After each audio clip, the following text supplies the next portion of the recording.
It's all yours, Foster. Okay. Thank you, Mark. It's my pleasure to welcome this evening Maxwell Anderson, Maxwell A. Anderson, who is the grandson of the distinguished and world-famous Pulitzer Prize winning playwright, Maxwell Anderson. Max, I think my first question is, do you get asked about your grandfather when people hear your name? Do they say, are you related to the playwright? Do you get that kind of question? It does happen, but it requires an informed person, since it's been a while since he reached the kind of fame he did in his lifetime. But it does happen once in a while. Sure, people from the world of theater entertainment, people who are familiar with the repertoire, certainly, yeah. So let me, we actually started reaching out to you because you attended an event in North Dakota's first literary landmark event in honor of your grandfather. Could you tell us about that event, how it came about, and how you were approached? Sure. Well, it came about because of Joel Vig, who is joining us on this webcast. And Joel reached out to my family quite a while ago with the notion that perhaps it was time for North Dakota to have a literary landmark. And we were all very pleased to hear about it. We had no real roots in North Dakota for a couple of generations as Andersons.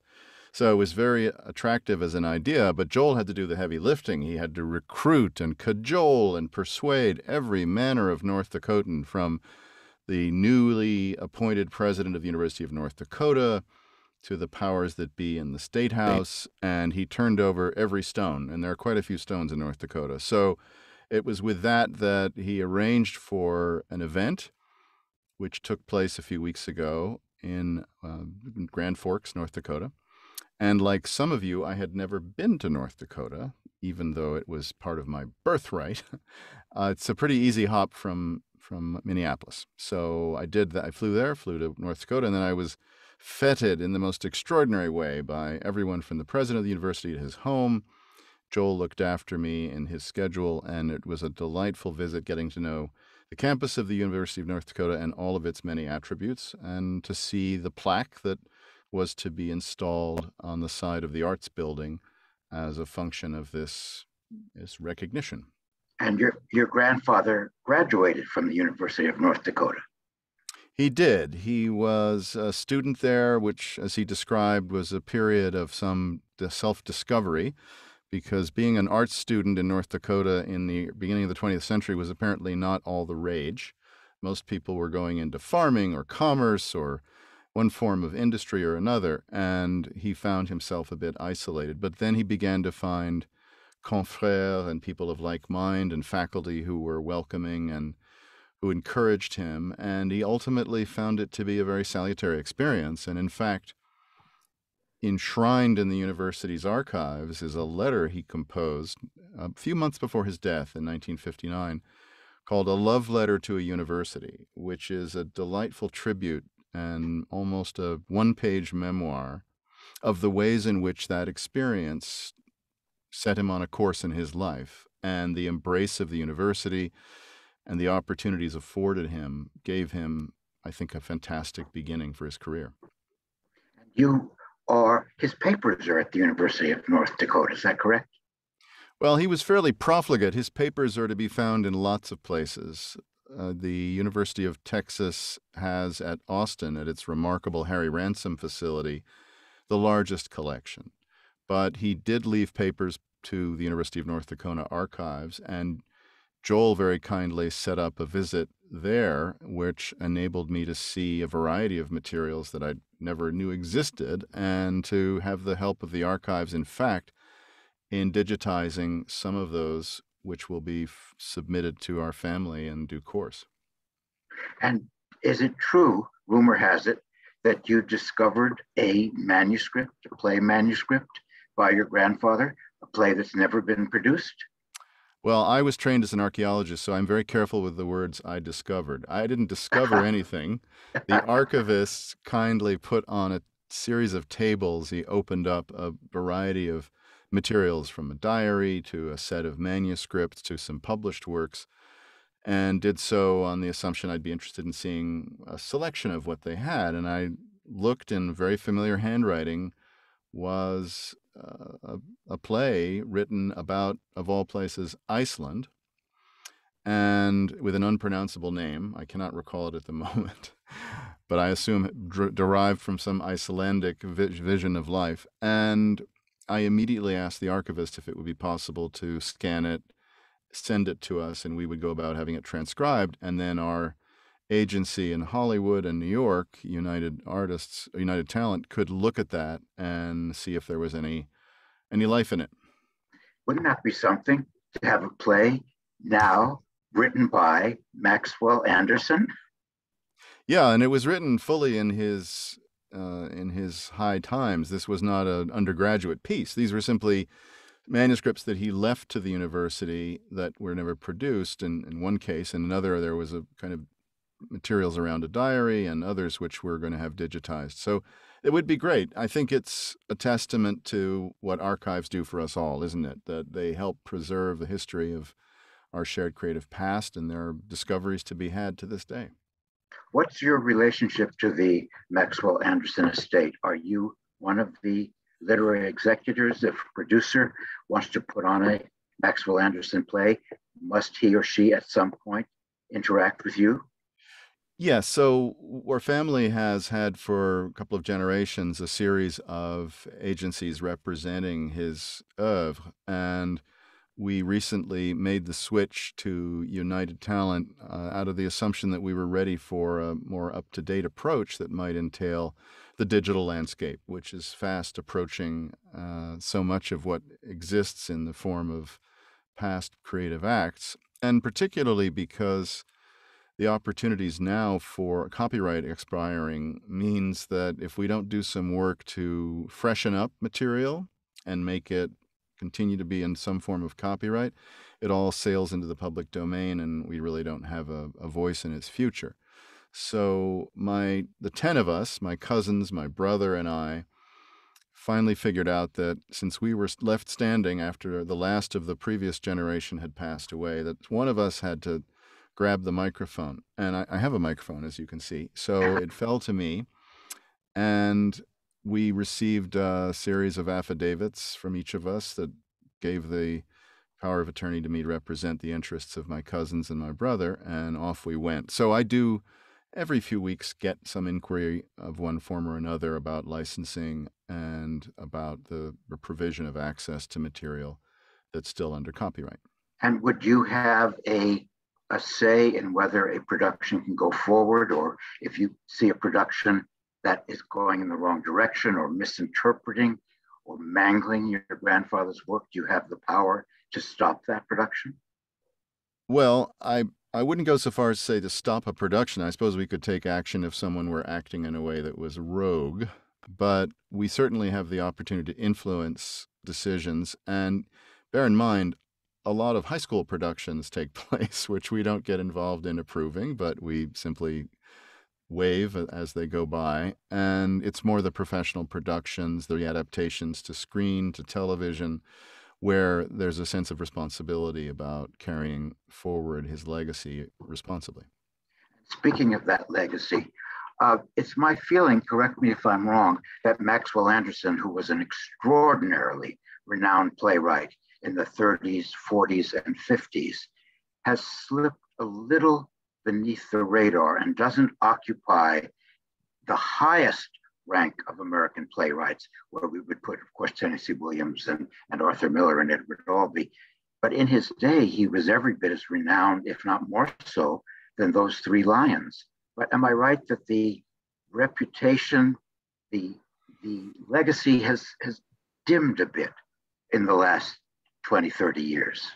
Oh, yeah. No, I think that's very fair to say. And I think it's a function of a couple of things. One, the nature of his material tended in some cases to be tendentious in the eyes of the modern world. Perhaps it was drawn from the history of the Tudor family, which, apart from the interest people have in Kate and Harry and Meghan, isn't as pronounced as perhaps it was earlier on. And the second is his tendency to write in blank verse, which was something he acquired as a habit thinking about the influence of Shakespeare and the impact of it on his work as a dramatist. And so that isn't the lingua franca of our time. And I suppose also the pieces for which he is still known tend to be a bit more sensational, like The Bad Seed, the film which took off in the 50s and remains reused. In fact, there's a new television adaptation of it coming out in a few months on one of the entertainment. If they had come to me, I would say, don't do it. The 1956 film is a masterpiece. You're never going to improve on it. It requires a certain kind of high melodramatic acting style, which nobody today can master. Nobody. I'm sorry, I can't support it. But it's well, are you going to remake On the Waterfront? Are you going to remake Gone with the Wind? Are you going to remake The Bad Seed? No, you are not. Right. Well, I suppose the story of a young girl's traducing the norms of polite society is just too delicious for people to escape and too easily transferred to younger people of our time. So Andy Garcia, all of you know, as an actor, but also he staged a production in Los Angeles of Key Largo pre-pandemic and was able to take something that felt, to your point, filled with drama and melodrama and Bogart and Bacall and Edward G. Robinson with highly staged and stage-like performances, which were remarkable in their time, but I don't think they carry for a contemporary film audience in the same way. And Mr. Garcia has chosen to try to move that into a contemporary vernacular. So I don't take umbrage at artists, producers, directors, actors who think they want to have a go at something if they're credentialed and talented and have something to bring to it. To your earlier point, it's one way of keeping things alive, visible, and appreciated. Well, I would say, am I right, that The Bad Seed is the most renowned of your grandfather's titles at the moment and for many years. It's probably the play that is most well known of all the many plays that he wrote. Right. I think that's right. I think bear in mind for him, it was really the adaptation as a screenplay for which he's especially known. And I would say that's a function of its being a story that continues to shock and is plausible in the eyes of an audience now completely steeped in horror films and in the genre of one form of dystopian family or another. But it still plays. I was telling you, Max, that I had the honor of hosting a screening of The Bad Seed in December at the Film Forum in New York with Patty McCormick in person. Right. And it still plays. It's so powerful. The only person who was laughing during the screening was Patty herself sitting next to me. And I said, Patty, what are you laughing at? This is not a comedy. And she said there were scenes that she recalled where it was some private amusing joke between the actors. Well, and by the way, Joel took advantage of the couple of days in North Dakota to have it screened there in an art house cinema for the benefit of the North Dakotans, and I think it was equally well received, and he had a conversation afterwards about the film. So, yes, it has a currency. It has a currency. How would you rate the Tudor plays, the Stuart plays, the English material? Mary Queen of Scotland, Elizabeth the Queen. Would they be considered old-fashioned now? Well, you'll recall that it took about a generation for Anne of the Thousand Days to go to the screen. And when that went to the screen, it achieved a certain réclame as a film, as a revitalization of a way of harnessing British history and giving it fresh life and a sense of the temporal nature of the times. But I think it's, as a series, it gave opportunities on the stage for great actresses, and Helen Hayes was among them, who profited handsomely from the opportunities provided by really strong character development and taking freshly from the pages of history, putting something in front of a modern audience. But again, I think the American obsession with royalty tends to be more tabloid obsession than historical obsession. So I think it would take someone who has a deep interest in theater, a deep interest in history, to find common cause with those today. Now that could your grandfather's blank verse be performed unchanged on a Broadway stage with actors who knew how to deliver it? Well, I think blank verse, one of the advantages of it, of course, is that unless you're reading it, you're not really conscious that it's blank verse. It stands out on a page, but in the mind of a capable actor to transform a character into someone credible on stage, it doesn't, I think, prevent that. And given the fact that historical dramas often feel a little stilted if they're trying to match and marry the nature of language of their time, I think he'll get a pass for that. Yeah. I would like to hear, I'd like to see and hear Yeah. what a Maxwell Anderson historical play from the 30s sounds and looks like now, without clobbering it, without some brilliant, quotes, directorial reimagination, which buries the work, but something that would be true to the spirit of your grandfather's artistry and his intentions. Flattering of you to suggest. I think it'd be wonderful too. I don't know what a modern appetite would countenance in that unless it was a very specific audience, like the people watching today. Yes, exactly. Now, your grandfather was associated with two very important musicals co-written with his friend and neighbor, Kurt Weill. I did a book on Kurt Weill, and Kurt Weill and Lada Lenya, and you may not know this, wrote letters in which they attacked everybody. They basically hated everyone. Your grandfather was exempted from that diatribe. There were a few people they gave a pass to. Maxwell Anderson, Moss Hart are the only two who come to mind at the moment. I think there was a very real and deep connection between Kurt Weill and Maxwell Anderson. Yes, well, they were neighbors, and we had a property in Rockland County, New York, near New City, the modern town of New City. But in its time, it was a rural space about 40 minutes today northwest of Manhattan, across the George Washington Bridge and up the Palisades Parkway, and about 30 minutes north of here. And so my grandfather bought the property in the 20s and really attracted some other leading lights to that area from the city for weekends, for summers. And he and Kurt and others were Hugo Robus, the sculptor. There were quite a few artists who associated themselves with that. And so my childhood memory was I did not ever meet Kurt, but I knew Lenya, as she was known, rather than Lotte. She was known by her surname. And by the time I got to know her, I think James Bond's film had come out, Rosa, where she played Rosa Klebb. Does anyone remember that? From Russia with Love? From Russia Yeah. with Love. So you can imagine my terror at going to pick up a Christmas present when Rosa Klebb opened the door. So I would always go armed and dangerous with my brother, 2 years older than me. But we would scurry back in the snow. But she was, to your point, a somewhat reserved woman. She wasn't particularly warm, but she was generous, obviously. She had Christmas presents every year. And so, yeah, Kurt lived down the road about 150 yards from our driveway entrance.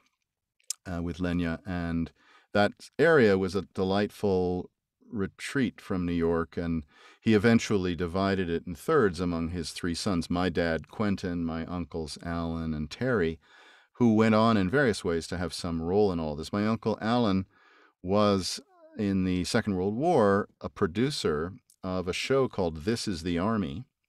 Yes. And it was an entertainment offering to the troops, and he cast a young actor by the name of Ronald Wilson Reagan in one of the productions. And the Second World War had a kind of interesting intersection. When I was at the University of Texas, Austin, looking at my grandfather's archives a few years ago, I came across an unpublished typewritten letter to General to General Dwight D. Eisenhower, in which my grandfather parried and thrusted at the suggestion, apparently, that General Eisenhower had then asked that he might write a play to entertain the American troops in North Africa.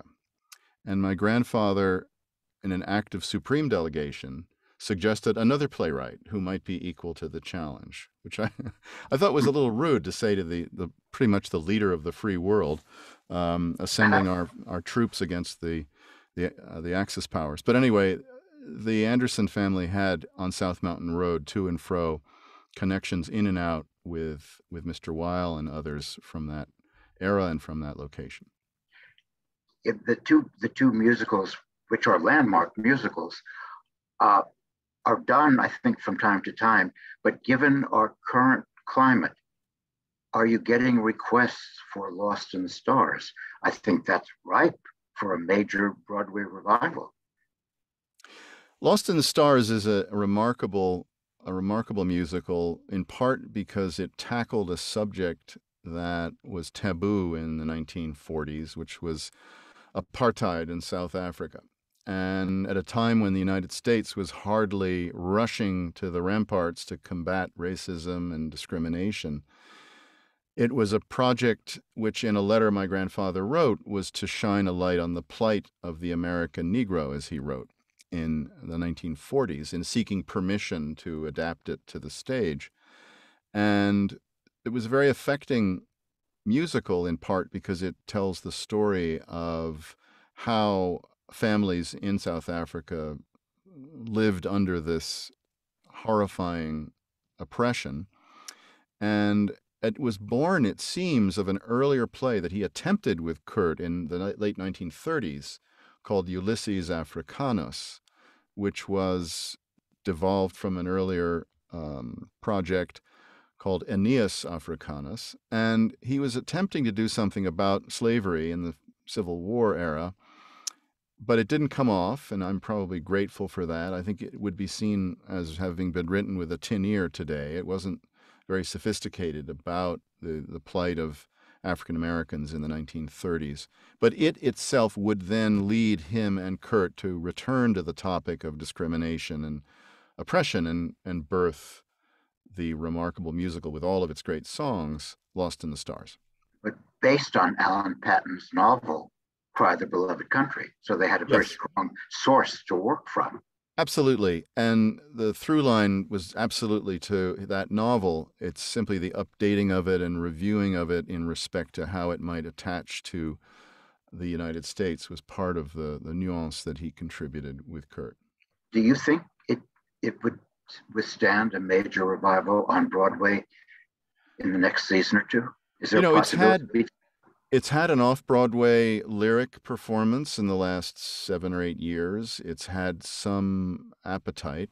And yes, it could. I think everyone today, as you know, walks on eggshells about the ways in which we represent race, the ways in which we talk about people of color, and the ways in which white people arrogate to themselves the right to describe what they think is appropriate or inappropriate. And I think that is the one challenge for any historical piece of writing about race, is that it doesn't always weather well. And it may be misread, or it may be read in a way that says, they didn't quite get it right. So I'm not desperate to have it restaged today in this very hot-tempered moment when we're all watching what each other says. And I don't disagree with needing to watch what each other says, but I'm just saying it could be misinterpreted by someone who feels that, once again, it's a white privilege document that's asserting something which really doesn't capture the fullness of the tragedy of apartheid. But after all, Kurt Weill would know something about prejudice, having been a Jew in Nazi Germany. Yeah, there's no question that I don't believe that it's a work that is other than well-intentioned and situates itself well. I'm just saying that at this moment, this very moment in American society, when it's so polarized, I'm watching, as you all are, how issues of race are discussed and debated and presented and argued, and I think it's a fraught moment, and understandably so.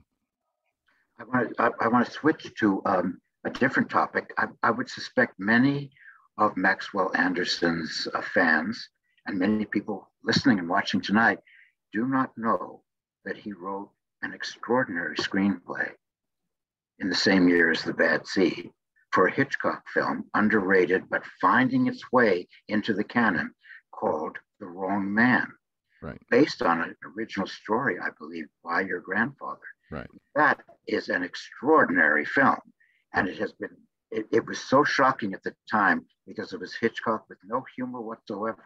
It's a serious drama, and it represents such an attitude about life and philosophically and existentially. Where did that come from in your grandfather to imagine a story like that? So Well, painful. yeah, well, his life was not a bed of roses from childhood. My grandfather was pulled hither and yon by his Baptist preacher father, Lincoln Anderson, who started life out. My grandfather was born in Atlantic, Pennsylvania, in western Pennsylvania, only because my great grandfather was an itinerant minister who dragged the young family across the country to preach in open fields and under tents. And as a result, they moved everywhere: Iowa, Ohio. They moved all the way to eventually North Dakota. And so, between that and a variety of trials and tribulations, and his first wife, whose childhood was also racked with drama and tension, I think he channeled a fair bit of that from his childhood, from his youth, and imparted that in some of his writings. I'd also mention that he and Hitchcock had had a previous collaboration in writing Vertigo's a version of Vertigo for Hitchcock, and so they knew each other, and they looked for a project that would suit each other, and The Wrong Man is what it turned out to be. And I agree with you; it's a very powerful film, and It's dark. painful, very. It's hard Yeah, to watch. It's yeah, so painful, yeah. with extraordinary performances from Henry Fonda and Vera Miles, Right. but it's based upon your grandfather's writing. Yeah. It's a terrific screenplay. Yeah. It's one of his finest works, and that is not dated at all. I I show would that agree to with you. students all the time. They are blown away by the power of that film, and so unexpected, because it's one of Hitchcock's sort of semi-lost works. Right. I want to be a little naughty and talk about two film adaptations based on your grandfather's work that were disastrous for major actresses. Mary of Scots, disaster for Katharine Hepburn, and Joan of Lorraine in the movie version was a disaster for Ingrid Bergman, though it had been a big hit on Broadway. Yeah, so my grandfather and Ingrid Bergman, for some reason, eventually came not to blows, but he called her a big dumb Swede at some point, and their relationship deteriorated. I think that the stage production gave her a big boost professionally and set her off into a brilliant career. But there were times when particular projects didn't match the skills and talents of very accomplished actors and actresses, and you've cited two examples. I would say for Katie Hepburn, as my family described her, there was also a somewhat tense relationship, although my Aunt Hesper, my late Aunt Hesper, who was the youngest of my grandfather's children, wrote a memoir called South Mountain Road, which is about that very property that Kurt lived near and on that road. And she describes the relationship with Katharine Hepburn and with so many other actors and actresses.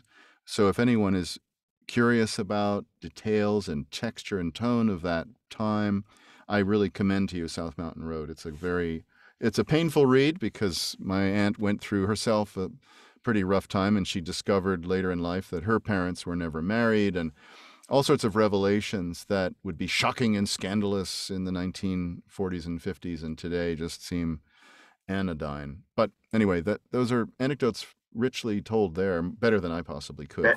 But those two instances of major actresses stumbling in works written by your grandfather that demanded something they couldn't quite produce.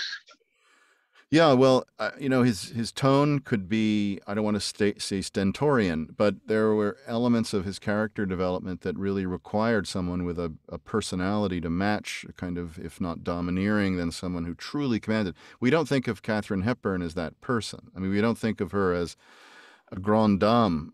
We think of her as an incredibly nimble and capable actress who could tackle all kinds of roles. But Helen Hayes was equal to the challenge whenever she worked with my grandfather. But I don't think that Miss Hepburn was suited to that role, as you're saying. But Helen Hayes and your grandfather, the Luntz and your grandfather, Catherine Cornell and your grandfather, those legendary names all had a happy relationship with him and his plays. Yes, absolutely. They worked for him. Can you tell us a little bit about the Playwrights Company? Well, my grandfather was in some ways an isolated figure. He literally was an isolationist at times and was an anti-war activist and a pacifist, and he often saw the world through a lens of injustice that needed to be righted. But he also recognized that there was power in numbers and that his colleagues in what was developing as a very serious Broadway stage would have better luck if they assembled themselves professionally in a unified group, the Playwrights Company. And they supported each other. They had readings, they had informal meetings and discussions, they met socially, and they nurtured an approach to the stage that allowed some careers to flourish and develop. And he saw it also as a way of, in effect, becoming part of something larger than himself, because, as I say, his experience in life had been largely an isolate one as a child with health issues growing up, and then bounced about. So that he rose to that and enjoyed that association as he did as a member of the Players Club and other ways of associating with like-minded people of the stage and cinema in years to come. But you look at the lists of plays produced by the Playwrights Company, and it reveals an extraordinarily high level of taste compared to the work we're seeing today. It's painful to see the kinds of shows they put on in the 30s, 40s, and 50s into the 60s. Yeah. Good taste. Remarkable. Yeah. Well, I mean, I guess every generation we see, if we're in this line of work, if we're in the creative space and the arts, we tend to look at today and curl an eyebrow and think it was better before. Perhaps you're right. I tend to be more agnostic about the adjudication of creative forms until later. I don't pretend to know what's going to last. I'm pretty sure the Marvel series won't last in the way that we're all seeing it dominate. I think that's very safe to say that, yes. I'm a little more judgmental than you. I tell my students, when you become as old as I am, you'll look back to your youth and say, they did things so much better in the past. I think that is a right of growing older. Can you tell us a little bit about your own career? You've had a distinguished career, the museum director of nationally renowned museums, weren't you? At one point, the director of the Dallas Museum of Art. I was just there over the weekend. That is an extraordinary museum. Yeah, I grew up in a family that appreciated the arts, and there were painters aplenty in my family's circle, including Henry Varnum Poor, whose work is in the collections of the Museum of Modern Art, and the Whitney, which I would also come to direct. And I went on to study art history at Dartmouth, went to Harvard, got a PhD in the history of art, and my first job was as a curator at the Metropolitan Museum of Art in the field of Greek and Roman art, and I was there for 7 years. And then was teaching at the University of Rome, teaching Roman archaeology to Roman students in Italian. And I realized that I was in a very narrow space compared with my boss, the then director of the Metropolitan, Philippe de Montebello. And I wrote to him from Rome saying, there's a gig opening as museum director at Emory University's museum. What do you think? And he said, you're 31. If you can be a museum director at 31, go for it. So I spent 8 years running that museum, and then continued on to the Musée des Beaux-Arts in Toronto, which is a fantastic museum and one of the two biggest in Canada. And then I was recruited to the Whitney, where I spent 5.5 years as director. And I bounced along as a director for 30 years. I ran, as you say, the Dallas Museum of Art, and before that, the Indianapolis Museum of Art. But after Dallas in 2015, I came to realize that old adage, the definition of insanity is doing the same thing repeatedly and expecting different results. And that may obtain with museum directing as well. So I decided at the tender age of whatever I was, six years ago, almost 60 at the time, that I'd better get a second act, because otherwise I would watch all of my friends who retired as museum directors and looked around at each other and said, what are you doing? Well, I'm in Florida, and it didn't interest me. So I had been on the board of an organization called the Souls Grown Deep Foundation, which I helped start in 2010, which is a collection of African American art from the American South. And I'd served on the board for several years. When I left Dallas, I eventually came around to accept an appointment as the president of the foundation. And for the last 6 years, that's what I've been doing. It's a rewarding responsibility to take the works of 160 Black artists from roughly the 1920s to the year 2000 and put their work in the permanent collections of museums. We've placed over 500 works of art in about 30 museums. Most recently, it was announced last week, the Tate in London, the Collection Pinault in Paris, the National Gallery of Victoria in Melbourne, and of course the Met, Boston, Philadelphia, San Francisco, all over the country. So that's what I've been doing, and it predated George Floyd's murder by a few years that I found myself working in that space and thinking about, back to my grandfather's own attachment to the issue of social justice. What should I be doing? What should I be contributing?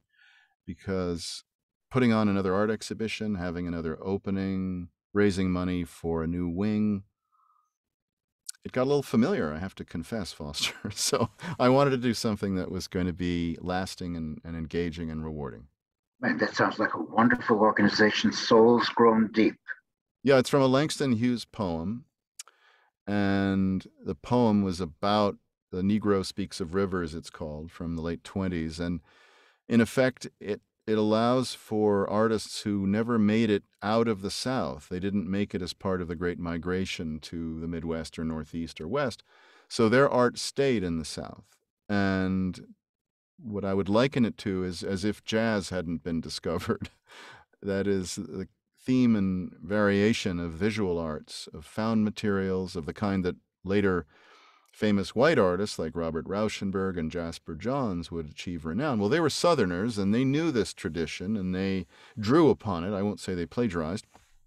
I knew them both. I wouldn't say they were plagiarists.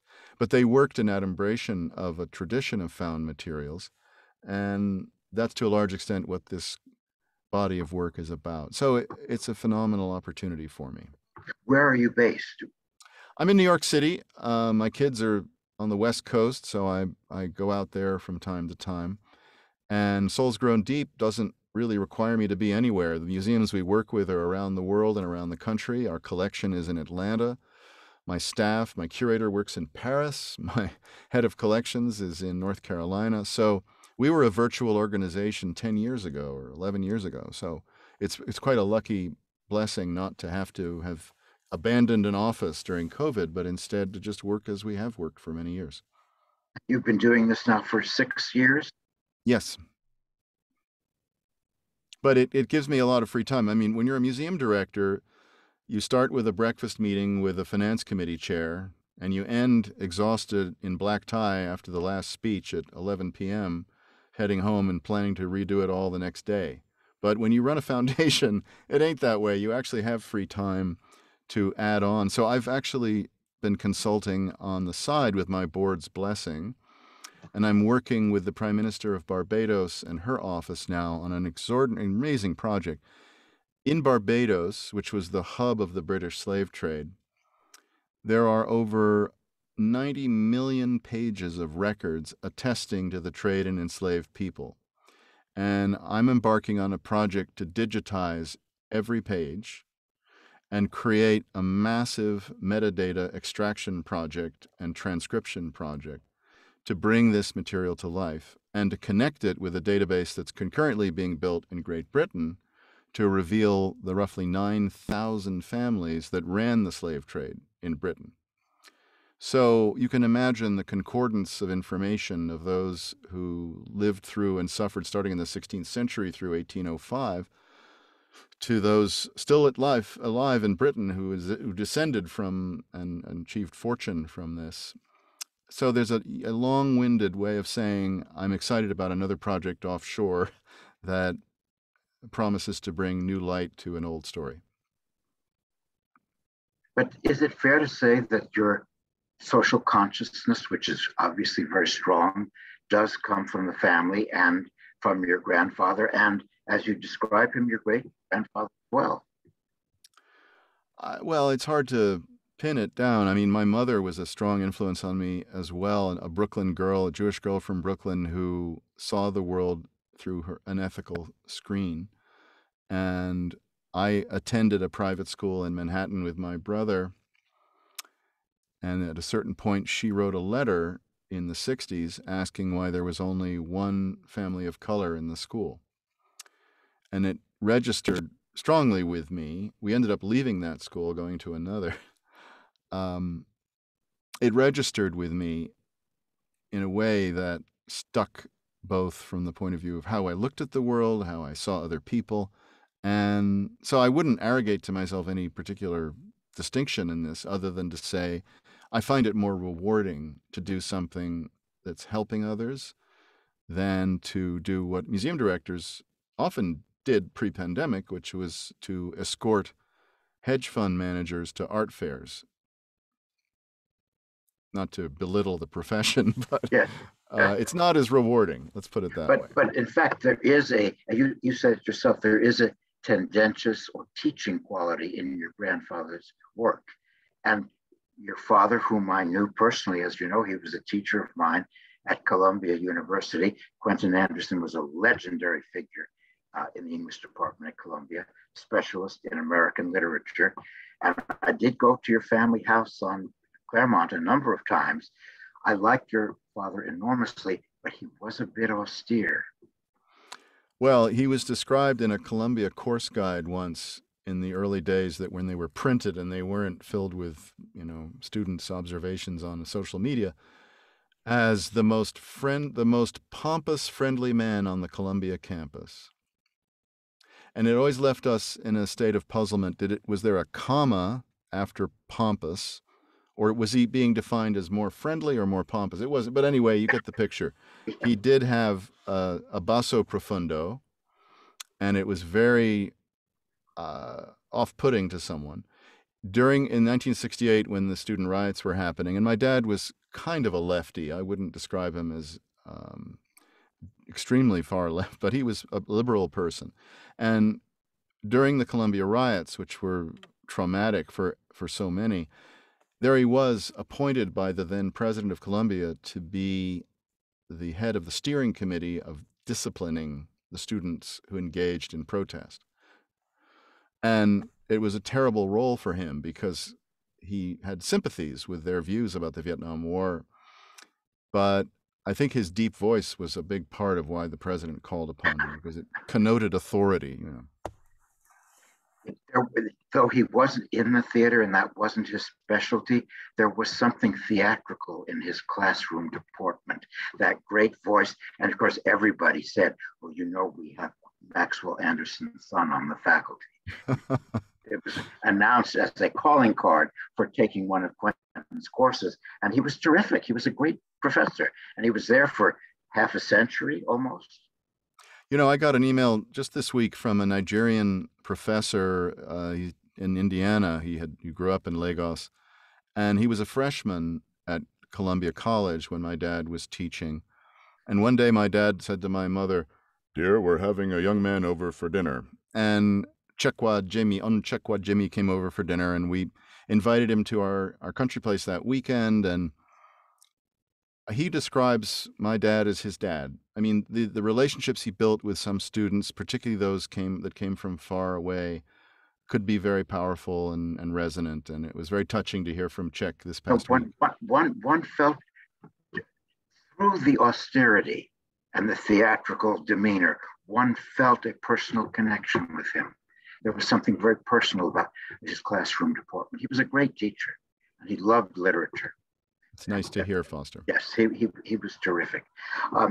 To end, do you and your family continue to get royalties on September Song, one of the great lyrics ever written for the Broadway stage? Lyrics by Maxwell Anderson. That is a great lyric. Yes, that $40 a month comes in very handy for all 10 cousins.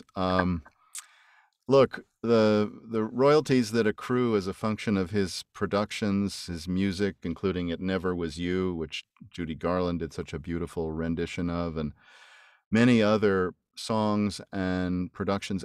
It's a wonderful tribute that continues to peter along because there's now 10 of us.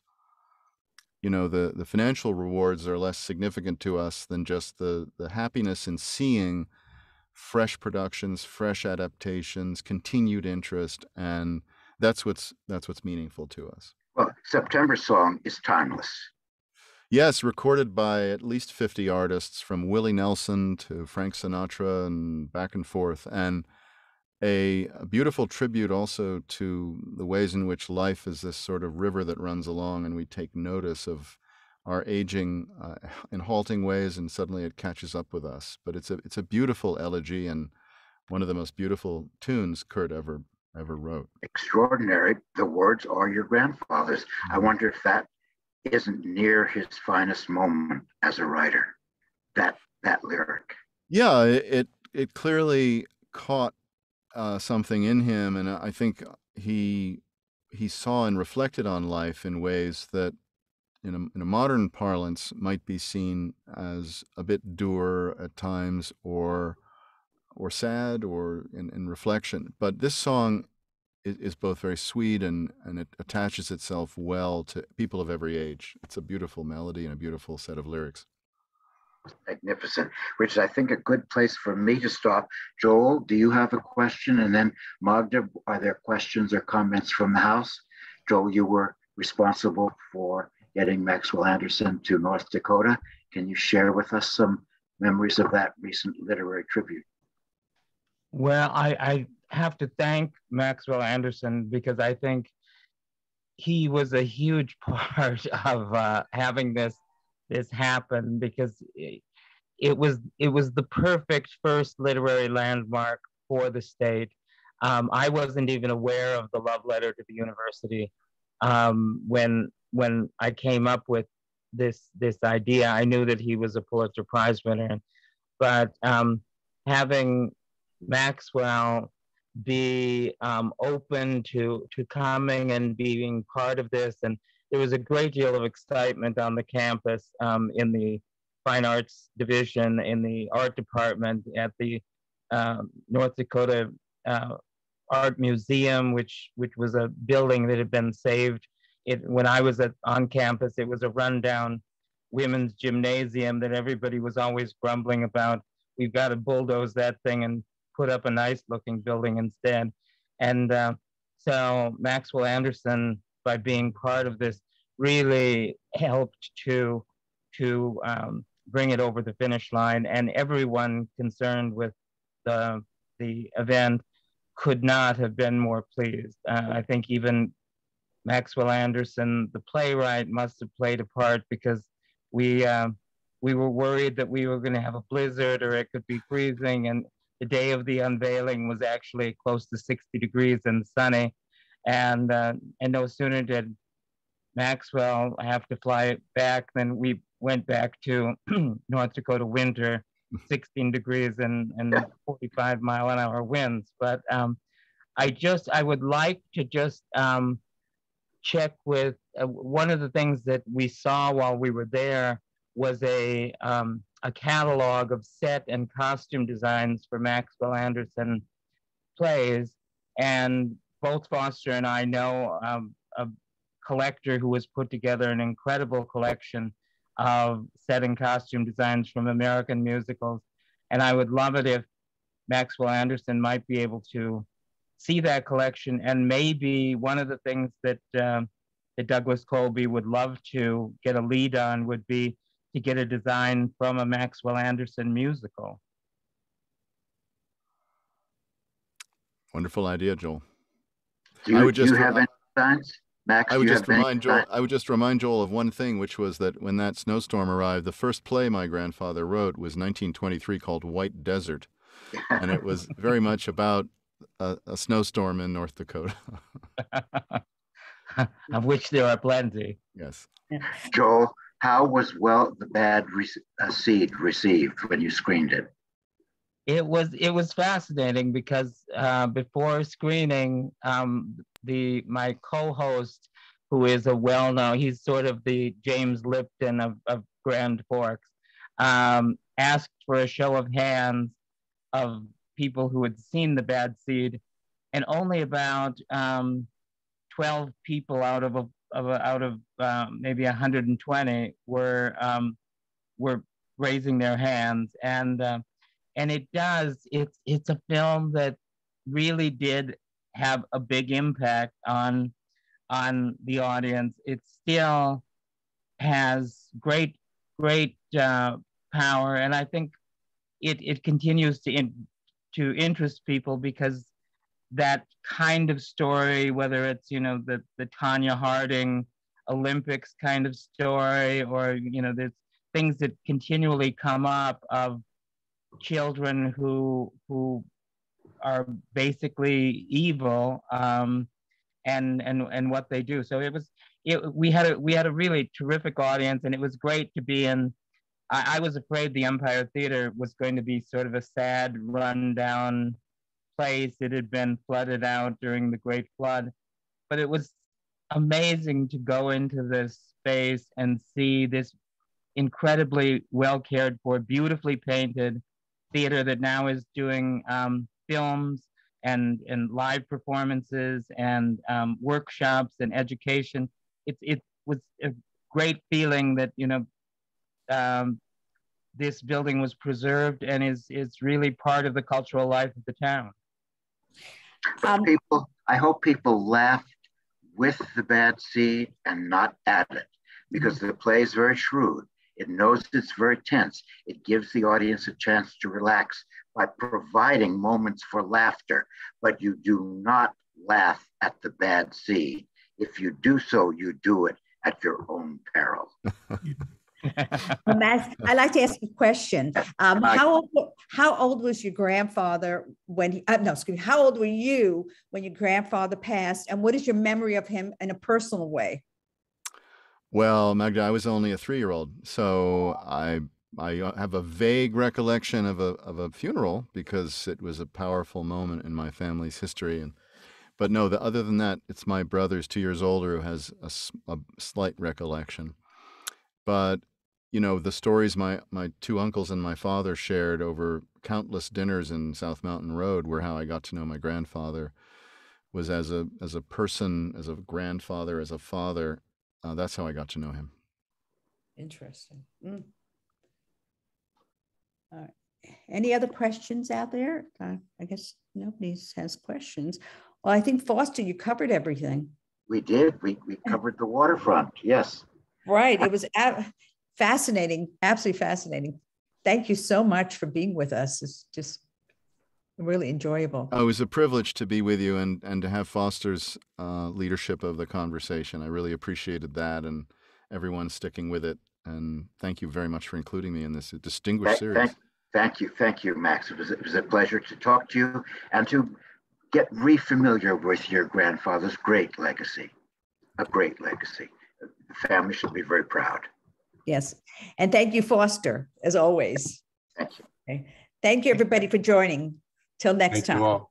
Good night. Good night. Good night. Thank you. Good night. Good night. Night.